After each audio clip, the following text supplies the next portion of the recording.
യേശുവെ പോലെ ആകുവാൻ be like Jesus weekly devotional തോട്ട്സിലേക്ക് സ്വാഗതം.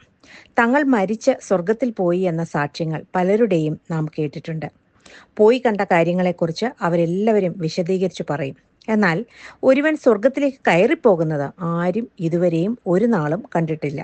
എന്നാൽ യേശുക്രിസ്തുവിന്റെ പുനരുത്ഥാനത്തിന് ശേഷം 40-ാം ദിവസം യേശു സ്വർഗത്തിലേക്ക് ആരോഹണം ചെയ്തത് തൻ്റെ ശിഷ്യന്മാർ കാണുകയാണ്.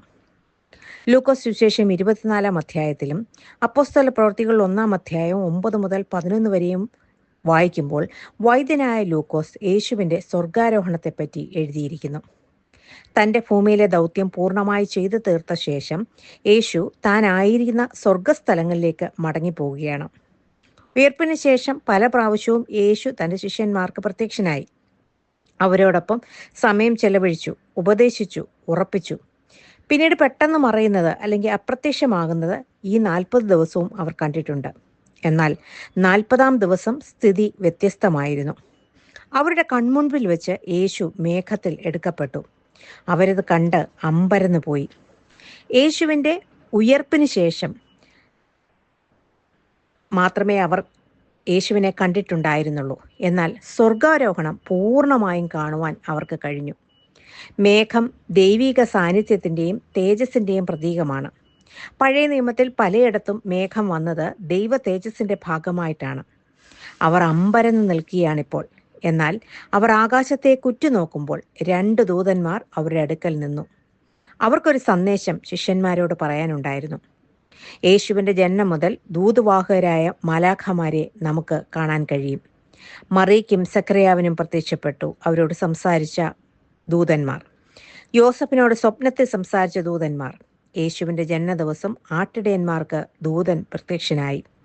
അടക്കപ്പെട്ട കല്ലറയിൽ പുനരുത്ഥാന ദിവസം ദൂതന്മാരുടെ സാന്നിധ്യമുണ്ടായിരുന്നു.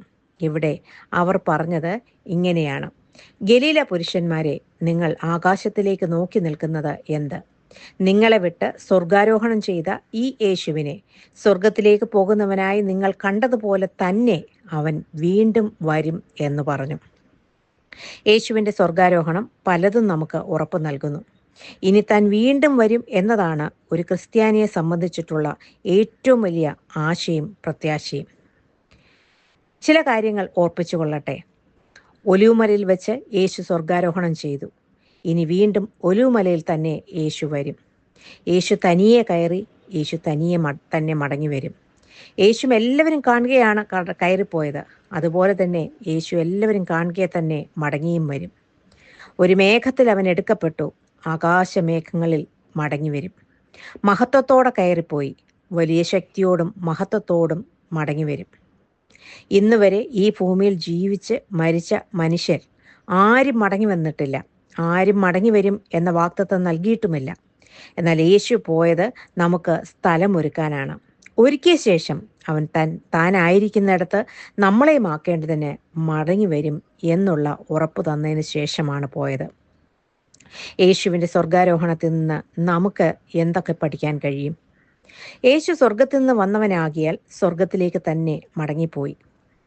ഒരു ദൗത്യം പൂർത്തീകരിച്ച ശേഷം തൻ്റെ മനുഷ്യരൂപത്തിൽ നിന്ന് സ്വർഗീയ രൂപത്തിലേക്ക് അല്ലെങ്കിൽ സ്വർഗീയ തേജസ്സിലേക്ക് യേശു മാറ്റപ്പെട്ടു. ഈ ഭൂമിയിലെ തൻ്റെ ദൗത്യം, പിതാവ് ഏൽപ്പിച്ച കാര്യം വിജയകരമായി പൂർത്തീകരിക്കാൻ യേശുവിന് സാധിച്ചു. ഭൂമിയിൽ തൻ്റെ സ്വർഗീയ മഹത്വം മറഞ്ഞിരിക്കുകയായിരുന്നു. എന്നാൽ ഇപ്പോൾ മഹത്വത്തിലേക്ക് കരയേറുകയാണ് ചെയ്തത്. താൻ ഏൽപ്പിച്ച ദൗത്യം പൂർത്തീകരിച്ചെത്തിയ യേശുക്രിസ്തുവിനെ പിതാവ് ഉയർത്തി എല്ലാ നാമത്തിനും മേലായ ഒരു നാമം നൽകി.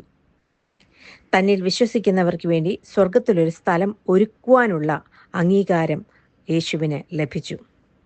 ശ്രേഷ്ഠ മഹാപുരോഹിതൻ അല്ലെങ്കിൽ പുതിയ ഉടമ്പടിയുടെ മധ്യസ്ഥനായി പിതാവിൻ്റെ വലത്ത് ഭാഗത്ത് നമുക്ക് വേണ്ടി പക്ഷപാതം ചെയ്യുവാൻ യേശുവിന് അധികാരം ലഭിച്ചു. ബഹുമാനത്തിൻ്റെയും അധികാരത്തിൻ്റെയും സ്ഥാനം പിതാവിൻ്റെ വലത്തുഭാഗത്ത് യേശുവിനായി ദൈവം ഒരുക്കി. സഭയുടെ തലവനാക്കി യേശുക്രിസ്തുവിനെ ദൈവം മാറ്റി. യേശു സ്വർഗത്തിലേക്ക് കരയേറിയതിനാൽ വാഗ്ദത്തം നൽകിയ പരിശുദ്ധാത്മാവിനെ ഈ ഭൂമിയിലേക്ക് അയക്കുവാൻ സാധിച്ചു. അതുമാത്രമല്ല, ഈ പരിശുദ്ധാത്മാവ് ഇന്ന് നമ്മെ ഓരോരുത്തരെയും ഒരുക്കുന്നു. എന്തിനു വേണ്ടിയാണെന്നോ? യേശുവിൻ്റെ വരങ്കൽ എടുക്കപ്പെടുവാൻ, പിതാവിനെ അറിയുവാൻ, പുത്രനെ അറിയുവാൻ, വചനം പഠിക്കാൻ, പാപത്തെക്കുറിച്ചും നീതിയെക്കുറിച്ചും ബോധ്യം വരുത്തുവാൻ, നിത്യജീവനായി ഒരുക്കുവാൻ ഇന്ന് പരിശുദ്ധാത്മാവ് നമ്മോട് കൂടെയുണ്ട്. ഒരു മണവാട്ടി വിവാഹ ദിവസത്തേക്ക് എങ്ങനെ ഒരുങ്ങണമോ അതുപോലെ നമ്മെ വിശുദ്ധിയിൽ ഒരുക്കുവാൻ പരിശുദ്ധാത്മാവ് ഓരോ ദിവസവും സഹായിച്ചുകൊണ്ടേയിരിക്കുന്നു. ഈ ഭൂമിയിൽ ഒരു നേതാവും ഒരു മഹാത്മാവും മരിച്ചിട്ട് ഉയർത്തെഴുന്നേറ്റിട്ടില്ല, ഉയർത്തിട്ട് സ്വർഗാരോഹണം ചെയ്തിട്ടില്ല. അതുമാത്രമല്ല, ഇനി വരുമെന്ന് ആരും പറഞ്ഞിട്ടുമില്ല. എന്നാൽ യേശുക്രിസ്തു ഇതൊക്കെയും ചെയ്തു. ക്രിസ്തുവിൽ വിശ്വസിക്കുന്ന ഓരോ വ്യക്തിയും പ്രത്യാശിക്കുന്നത് യേശുക്രിസ്തു വീണ്ടും വരും, നമ്മെ അവനോടൊപ്പം ചേർക്കുവാൻ. മാത്രമല്ല, യേശുക്രിസ്തു എന്ന രാജാതിരാജാവിനോട് കൂടി 1000 സംവത്സരം ഭൂമിയെ വാഴുവാനുള്ള അവസരം കൂടി നമുക്ക് ഓരോരുത്തർക്കുമുണ്ട്. മാത്രമല്ല, യേശു ന്യായാധിപനായി ന്യായം വിധിക്കാൻ കൂടി വരുമെന്നുള്ളത് മറക്കരുത്. അന്ന് ന്യായവിധിയിലകപ്പെടാതെ കർത്താവിനോട് ചേർന്ന് 1000 സംവത്സരം വാഴുവാൻ ദൈവം നമ്മെ സഹായിക്കട്ടെ. അതിനായി കാത്തിരിക്കാൻ, വിശുദ്ധരായിരിക്കാൻ, വിശ്വസ്തരായിരിക്കാൻ ദൈവമായ കർത്താവ് നമ്മെ സഹായിക്കട്ടെ എന്ന പ്രാർത്ഥനയോടെ ഈ ധ്യാനചിന്ത ഇവിടെ അവസാനിപ്പിക്കുന്നു. God bless you all.